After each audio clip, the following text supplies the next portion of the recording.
लिए बोल रहा हूँ क्योंकि इन्होंने बाद में हिंदी बोलेंगे तो आप लोगों को थोड़ा समझ में आ जाएगा। मेरा हिंदी सुनते सुनते इसके बाद अच्छा हिंदी भी सुनेंगे। मैं ज़्यादा टाइम नहीं लूँगा। इसके बाद मैं रमाकांत नरगोड साहब को रिक्वेस्ट करूँगा प्लीज। रियली नारी शक्ति सचमुच बहुत जोरदार शक्ति। और एक नारी शक्ति आ गया हमारे साथ, गायत्री सरकार मैडम फ्रॉम आइए बैठिए वहाँ बैठिए। तो मैं थोड़ा सा यहाँ पे बहुत दूर से हल्दिया से आया हुआ है। मिस्टर दिव्येंदु दास स्वागत कर रहा है। इंटू यूनियन का वर्कर यूनियन सर, आपका तो वर्कर यूनियन। मैं बाद में आपको बुलाता हूँ, ठीक है। थैंक यू दिव्येंदु दा। हमारा नेक्स्ट कोर्स शुरू करने के पहले मैं प्रदीप दा को थोड़ा बुलाऊंगा। Pradeep De sorry from FCI. He is also very renowned leader of FCI and our NSC also. बीच में क्या है प्रदीप दा?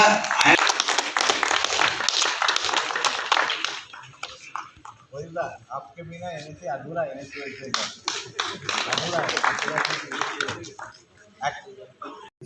स्कीम है वो शुरू हुई थी 16 नवंबर 1995 में।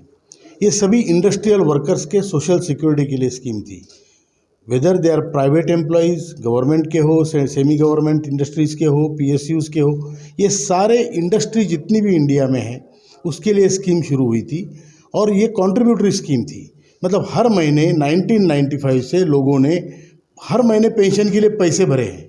पहले 417 रुपये महीने थे, फिर 541, अभी 1250 भर रहे हैं।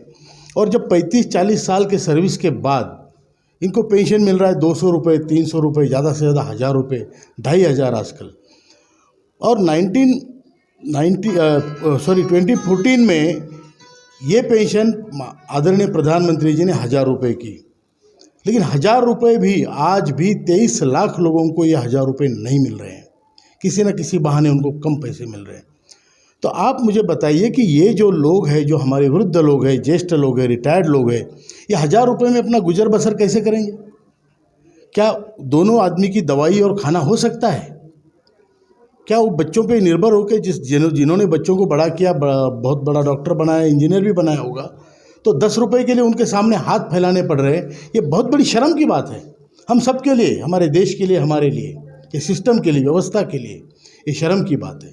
इसलिए हमने ये आंदोलन छेड़ा है क्योंकि पूरे भारत में ज्येष्ठ नागरिकों का, वृद्धों का सम्मान नहीं हो रहा है। घर में भी नहीं हो रहा है, बाहर भी नहीं हो रहा है। जो आदमी अपने घर में अपना कर्तृत्व, दातृत्व, पितृत्व सिद्ध कर चुका है, उसको आज सबके सामने लाचार होना पड़ रहा है। ये बिल्कुल हमें मंजूर नहीं। और इसलिए ये पूरे देश में आंदोलन 27 राज्यों में 4 केंद्र शासित प्रदेशों में चल रहा है। और इसी आंदोलन के तहत हमने कई आंदोलन किए, मतलब गली से लेकर दिल्ली तक, Ramlila ground, Jantar Mantar, PM office, India gate, you name it. और इसका परिणाम ये हुआ कि आदरणीय प्रधानमंत्री जी ने हमें 2 बार मुलाकात के लिए बुलाया। पहली मुलाकात हमारी 4 मार्च 2020 को हुई। उन्होंने आधा घंटे से ज़्यादा हमको समय दिया, हमारी पूरी बात सुनी, वो भी भावुक हुए थे। उन्होंने भी कहा कि ये काम जल्दी से जल्दी होना चाहिए। बीच में जो भी है कोरोना आया, जो भी है, लेकिन अभी तक वो काम नहीं हुआ। फिर 5 अगस्त 2021 को, इसी साल, हम फिर उनसे मिले तो उन्होंने हमको ये बोला कि मेरे संज्ञान में ये बातें हैं, मैं आपका विषय जानता हूँ, कार्यवाही हो रही है, इसमें थोड़ा डिले लग रहा है क्योंकि इसमें प्रोसेस है। अब ये प्रोसेस में हमारी चिंता ये है कि हर महीने हमारे 6000 लोग चल बस रहे हैं, गुजर रहे हैं, तो न्याय कब मिलेगा? मरने के बाद। हम चाहते हैं कि व्यवस्था ने, सिस्टम ने इसका कॉग्निजेंस लेके, इसकी दखल लेके और इसको जल्दी से जल्दी न्याय इनको प्रदान करें, क्योंकि ये देश बहुत पुराना और कल्चरल देश है। इसमें मातृ देवो भव, पितृ देवो भव की संस्कृति है। और इस देश में अगर वृद्धापकाल में अगर असहाय होकर आदमी मरेगा तो ये किसी को मंजूर नहीं हो सकता, मुझे नहीं, किसी को भी नहीं हो सकता। हम इसमें सभी जनता का भी सहयोग चाहते हैं, हम सरकार का भी सहयोग चाहते हैं। हम कोई पॉलिटिकल फोरम नहीं है, हम सोशल फोरम है ये। और ये सभी जो चीज़ है, ये हर किसी क्षेत्र से लोग इसमें हैं, हर जाति के हैं, हर धर्म के हैं। उनको न्याय मिलना ज़रूरी है, क्योंकि भारत देश में वृद्धों का अपमान हो ही नहीं सकता, होना नहीं चाहिए। ये हमारी भूमिका है। अब आप देखिए, इतनी सारी यहाँ पर स्कीमें चल रही है। प्रधानमंत्री श्रमयोगी मानधन योजना, इसमें अगर कोई 100 रुपये भरता है तो गवर्नमेंट 100 रुपये भरती है, मतलब गवर्नमेंट 100% कॉन्ट्रीब्यूशन करती है। सिमिलरली एनपीएस जो अभी नई स्कीम चली है 2004 से सरकारी कर्मचारियों के लिए, उसमें भी गवर्नमेंट 14% भरता है। और इस स्कीम में सिर्फ 1.16 that too for administrative expenditures, तो एडमिनिस्ट्रेटिव एक्सपेंडिचर के लिए आप 1.16 दे रहे हो और हमें कुछ नहीं दे रहे हो, बाकी स्कीमों में आप डाल रहे हो, तो हम आपके सौतेले लगते हैं क्या? जस्ट बिकॉज हम अनऑर्गेनाइज्ड है, हम बिखरे हुए हैं, हम बूढ़े हैं, हम लाचार हैं, तो आप हमारी तरफ ध्यान नहीं दोगे? ये कौन सी डेमोक्रेसी है? अगर इसमें वृद्धों की संख्या देखिए, बहुत बड़ा सेक्टर है, 70 लाख लोग रिटायर्ड हैं और 6 करोड़ लोग आज की तारीख में अंशदान भर रहे हैं इस स्कीम के तहत। उसके ऊपर अगर पूरे क्षेत्र की जितनी लोग हैं पूरे देश में इंडस्ट्रियल क्षेत्र में काम करने वाले, उनकी संख्या 19.33 करोड़ है। अब इतने बड़े तबके को आप अगर ध्यान नहीं दोगे तो आप कर क्या रहे हो? ये सिस्टम क्या कर रही है? ये सवाल है। हम ये नहीं पूछते कि आपने एमपीज़ की पेंशन कैसे देते हो, वो कितना कंट्रीब्यूशन करते हैं। हम ये नहीं पूछ रहे आपसे कि आपके एमएलए को दुगनी तिगनी चौगनी कितनी पेंशन देते हो, 3-3 5-5 लाख पेंशन लेके बैठे, हर पद पे पेंशन, हम वो भी नहीं पूछते। हम ये पूछते कि भाई हमने पैसा भरा है, हमने कंट्रीब्यूशन किया है, और वो कंट्रीब्यूशन का अगर हिसाब आप नहीं दे सकते तो फिर आपको इस व्यवस्था का होने का मतलब क्या है? अब इतनी सारी ट्रेड यूनियन हैं, उनके सीबीटी मेंबर है 10 जो ये ट्रस्ट को चलाते हैं, उसमें 10 कामगारों के प्रतिनिधि हैं सभी यूनियनों से। इतने सालों से हमारा पूरा जो असल था, जो हमने कंट्रीब्यूशन किया था पहले स्कीम में, ये प्रावधान था कि 27,000 पेंशन मिलेगी, ऐसा पेपर में दिया हुआ है, और 27,000 पेंशन हस्बैंड को मिलेगी और मरने के बाद बीवी को 27,000, बिकॉज कॉन्ट्रीब्यूटरी स्कीम है। और उसके बाद दोनों मरने के बाद 27 लाख रुपए उसके नेक्स्ट ऑफ किन को मिलेगा, ये स्कीम में था। आज उस मिलने वाली राशि एक तरफा उन्होंने निकाल ली, यूनिलैटरली दे आर रिमूव्ड। और तब ये 10 प्रतिनिधि जो कामगारों के उस बैठक में बैठे थे, वो क्या चाय बिस्कुट खा रहे थे? उनको ध्यान में नहीं आया कि अब हमारे कामगारों का इतना बड़ा हक मारा जा रहा है। इसलिए हमारा रोष उनके ऊपर भी है कि आप अगर यूनियनों के प्रतिनिधि है, आप अगर कामगारों के प्रतिनिधि है, अगर वो आपके यूनियन में है या किसी और यूनियन में सबने पैसे भरे हैं, पर्चे फाड़े हैं, जब वो रिटायर्ड हो गए तो आपके कोई नहीं लगते हो, क्योंकि उनके पास पैसा नहीं है। तो हमें देश ने, व्यवस्था ने, बच्चों ने और ये यूनियनों ने, किसी ने न्याय नहीं दिया।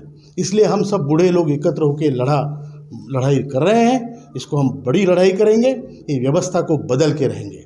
हम रिक्वेस्ट करते हैं गवर्नमेंट से कि इसका हमारी दखल जल्दी से जल्दी लें और हमारे लोगों के मरने का जो रेट है उसको ध्यान में रखें।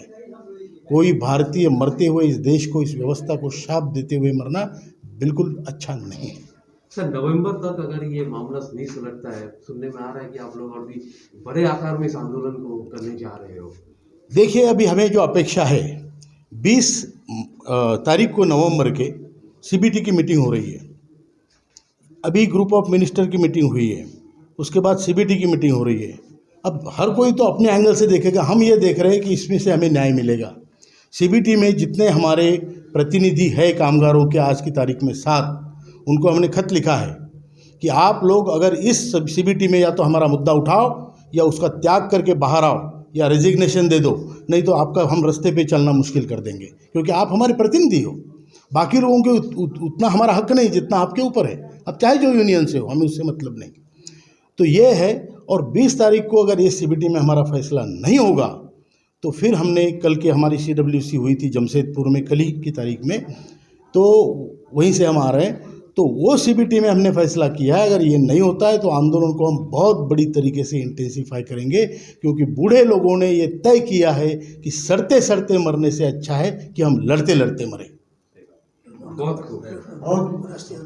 और अभी राष्ट्रीय हमारा अधिवेशन जो है वो लखनऊ में होगा, 19 दिसंबर को होगा। पूरे देश से लोग लखनऊ में आएंगे और वहाँ पे हमारी मांग और पुरजोर तरीके से हम उठाएंगे। हम कोई पॉलिटिकल पार्टी का ना सपोर्ट करते हैं ना किसी को विरोध करते हैं, लेकिन जो हमारा काम करेगा देश में उसका काम करेंगे। अगर नहीं करेगा तो फिर हम अपना, बूढ़ों का श्राप बहुत बुरा होता है, देश के लिए भी, किसी के लिए भी, व्यवस्था के लिए भी। वो नहीं होना चाहिए। वरदान सबके लिए अच्छा होता है, आशीर्वाद बूढ़ों का लेना चाहिए, और श्राप मिलेगा तो डूब जाएंगे। इतना मैं कहना चाहता हूँ। धन्यवाद। Thank you. ধন্যবাদ। ঠিক আছে। আমার নাম তপন দত্ত, আমাদের যে ওয়েস্ট বেঙ্গল ব্রাঞ্চের আমি প্রেসিডেন্ট। আমাদের অর্গানাইজেশনের নাম হলো গিয়ে NSC, national education committee, EPS 95 pensioners association. All over India লেভেলে আমাদের national president commander Ashok Rawat. তো আজকে আমাদের এখানে all west Bengal, ER region, এখানে বিহার, উড়িষ্যা, ঝাড়খণ্ড এবং নর্থ ইস্টের যত আমাদের NSC ব্রাঞ্চ আছে সেখান থেকে এসছে এবং নর্থ বেঙ্গল থেকেও এসছে। আমাদের যে আন্দোলন সে হলো আন্দোলন আমাদের যে EPS 95 পেনশনার্সের আন্ডারে যারা পেনশন পায় তাদের মিনিমাম পেনশন এখন গভর্নমেন্ট বলছে 1000 টাকা করা হয়েছে, তাও 2014-তে। কিন্তু অনেকেই 65 লাখ পেনশনার্স আছে, তার মধ্যে প্রায় 33 লাখ পেনশনার্স 1000 টাকার নিচে পায়। আমাদের দাবি হলো গিয়ে আমাদের যে মিনিমাম পেনশন সেটা যাতে 7500 টাকা সঙ্গে DA লিঙ্ক করা হয়। আর আমাদের ফ্রি মেডিকেল সার্ভিস ফ্রি বলতে আমরা এটাও বলছি না যে আমরা একদম যদি এককালীন কিছু টাকা নিতেও যে আমরা দিতে পারি, কিন্তু আজকাল যা মেডিকেলের খরচা সেটা আমাদের দ্বারা ওঠানো সম্ভব না। প্রথম কথা আমরা অনেকে খেতেই পায় না, তার মধ্যে আবার মেডিকেল, সুতরাং আমরা মেডিকেল ফ্যাসিলিটি চাইছি আয়ুষ্মান ভারতের আন্ডারে আনা হোক বা যে কোনো স্কিম, যেন ESI স্কিম থাকে সেই স্কিমের আন্ডারে আনা হোক। আর থার্ড হলো গিয়ে যে higher pension on actual salary, এটা আমাদের কোর্টে চলছে অনেক দিন ধরে। আমরা হাইকোর্টে জিতে গেছি, গভর্নমেন্ট আবার এটাকে সুপ্রিম কোর্টে টেনে নিয়ে গেছে। সুপ্রিম কোর্ট এখন তালবাহানা করছে, দিচ্ছি দেবো, এই হচ্ছে, ডেটের পর ডেট হচ্ছে। আমরা চাই আমাদের higher pension on actual salary. যত আমরা 30 থেকে 35 বছর সার্ভিস করেছি, আমরা আমাদের পয়সা কাটিয়েছি। উই আর নট বেগিং, আমরা ভিখারি নয়, আমরা কিছু চাইছি না। আমাদের যে পয়সা আছে এখানে যত, প্রথম কথা অ্যাক্টিভ এমপ্লয়িজ যারা আছে কম করে 4 কোটি আছে, আর যে 65 লাখ পেনশনার্স তাদের ইন্ডিভিজুয়ালি কমসে কম 20 লাখ করে সরকারের ঘরে জমা আছে। সরকার এই পয়সা কোথায় লাগিয়েছে সেটা আমাদের দেখার ব্যাপার না। এখন যখনই চাইতে যাইছি বলছে আমাদের বাজেটারি সাপোর্ট চাই। বাজেটারি সাপোর্ট চাই তো নেওয়া উচিত, কারণ সমস্ত পে রিভিশন হচ্ছে, ইভেন MP MLA সবারই রিভিশন হচ্ছে, কিন্তু আমাদের পেনশন রিভিশন হচ্ছে না। কিছু যা বললাম আমি যে 35 লাখ 1000 টাকার নিচে কেউ 300 পায়, কেউ 200 পায়, কেউ 800 টাকা পায়, সেই পয়সা দিয়ে কারো সংসার চলে না। অ্যান্ড উইথ স্পাউস, হাজব্যান্ড আর ওয়াইফ দুজন চলতে হলে যত লাগে, সুতরাং আমরা মিনিমাম ডিমান্ড করেছি 7500 সঙ্গে DA আমাদের দেয়া হোক। আর এই 2016 থেকে আমরা অনেক আন্দোলন করেছি, দিল্লির রামলীলা ময়দানে, যন্তর মন্তরে, ভিগাজি ক্যামা প্লেসে এবং PMO অফিসে আমরা ধর্ণা দিয়েছি। প্রতিবারই আমাদেরকে আশ্বাসন দিয়েছে, না ঠিক আছে তোমরা চলে যাও, আমরা দেখছি। তার মাঝখানে কোভিড চলে এলো, বললো ঠিক আছে তোমরা কোনো আন্দোলন এখন করো না, আমরা তোমাদের ব্যাপারটা দেখছি। এরপরে 2020-তে 4 মার্চ মহামান্য যে MP মথুরার হেমা মালিনী আমাদেরকে নিয়ে গেলেন প্রধানমন্ত্রী নরেন্দ্র মোদীর সঙ্গে দেখা করতে। সেই হেমা মালিনীর মধ্যস্থতায় আমরা নরেন্দ্র মোদীর সঙ্গে দেখা করলাম। উনি 15 মিনিট টাইম দিয়েছিলেন, সেখানে 45 মিনিট আমাদের শুনলো এবং শুনে বললো ঠিক আছে অতি শীঘ্র তোমাদের आप लोग ये समस्या का समाधान हम करेंगे, बहुत जल्दी करेंगे। সঙ্গে ওনার যে সেক্রেটারি ইউনিয়ন যে মিনিস্ট্রি যে সেক্রেটারি ডক্টর জিতেন্দ্র সিংকে ডাকলেন আর বললেন নির্মলা সীতারমণের সঙ্গে মিটিং করিয়ে দাও আর ওদের ব্যাপারটা দেখো আর খুব তাড়াতাড়ি করিয়ে দেবো। সেই 2020 চলে গেল। 2021-এর 5 আগস্ট আবার সেই মহামান্য MP যে মথুরার হেমা মালিনীজি আমাদেরকে আবার মোদিজির কাছে নিয়ে গেলেন। মোদিজি এবারও শুনলেন, বললেন না না তোমাদের ব্যাপারটা নিয়ে আমরা দেখছি, অতি শীঘ্র আমরা করব। আজ পর্যন্ত মানে এমন কোনো মিনিস্টার নেই, এমন কোনো MP নেই, ইভেন CBT মেম্বার, CBT যেটা বলে, যেটা সেন্ট্রাল বোর্ড অফ ট্রাস্টি, যারা দেখেন এটা অল রিকগনাইজড ইউনিয়ন যেখানে আছে, ইনটুক, আইটুক, সিটু, BMS, মধ্যসভা, তাদের সবার সঙ্গে আমরা দেখা করেছি। সবাই বলছে your demand is very very genuine, এটা হওয়া উচিত, কারণ আমরা হলাম সিনিয়র সিটিজেন। আর আমরা নিজেদের যে কর্ম যখন ছিল আমাদের ইয়াং এজটা আমরা এই দেশকেই দিয়েছি, দেশের জন্য আমরা খেটেছি, কিন্তু সেই তুলনায় পেনশন আমরা কিছুই পাই না। এই 700, 800 বা 1000 টাকায় কারো কিছু হয় না। তা আজকে আমাদের যখন সময়সীমা ফুরিয়ে গেছে, গভর্নমেন্টকে আমরা, সেন্ট্রাল গভর্নমেন্টকে বলে দিয়েছি যদি এই নভেম্বরের মধ্যে তোমরা আমাদের মিনিমাম পেনশন হাইক না করো তাহলে আমরা বৃহত্তর আন্দোলনে যাব। আমরা অল ওভার ইন্ডিয়া লেভেলে 27টা স্টেটে ইভেন প্রত্যেকটা ইউনিয়ন টেরিটরিতে আমাদের এই ব্রাঞ্চ আছে। আমরা সমস্ত মিটিং করে আমাদের যে কমান্ডার সাহেব অশোক রাওয়াতজি উনিও এখানে আছেন, উনি কালকে ঝাড়খণ্ডে ছিলেন, জামশেদপুরে আমরা বিরাট মিটিং করে এসেছি। ইভেন কিছুদিন আগে ঔরঙ্গাবাদে হয়েছে, প্রায় 10,000 লোক ওখানে ছিলেন। ইভেন প্রত্যেকটা সে তেলেঙ্গানা, তামিলনাড়ু, এখানে আমাদের এখানে হায়দ্রাবাদ থেকে লোক এসছে, তেলেঙ্গানা থেকে লোক।